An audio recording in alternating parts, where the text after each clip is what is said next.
अकोट नगरपालिकेत बहुमत नसलेल्या भाजपची एमआयएम सह युती। अकोट विकास मंचात एमआयएम, दोन्ही शिवसेना, दोन्ही राष्ट्रवादी आणि बच्चू कडूंचा प्रहार पक्ष।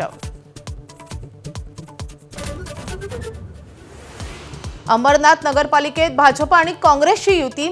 काँग्रेसच्या जोरावर भाजप बहुमतात, तर अभद्र युती म्हणत शिंदे सेनेनं फटकारलं।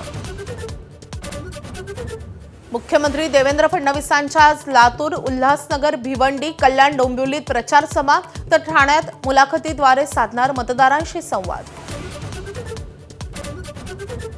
आज दोन्ही उपमुख्यमंत्र्यांच्या प्रचाराचा धडाका। एकनाथ शिंदे, आदित्य ठाकरेंचा मतदारसंघ वरळीसह भाजपचा बालेकिल्ला असलेल्या विदर्भात, तर अजित पवारांचा पुण्यात रोड शो।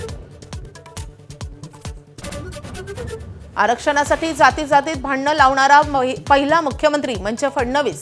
ठाकरे सेनेचे आमदार नितीन देशमुखांचा हल्लाबोल, एकनाथ शिंदेंचा सैतान असा उल्लेख।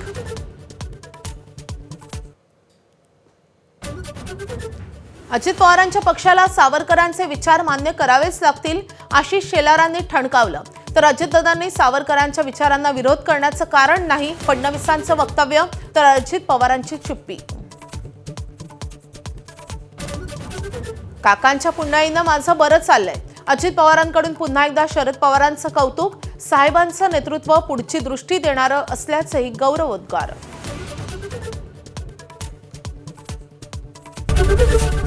एबीपी माझा, उघडा डोळे बघा नीट।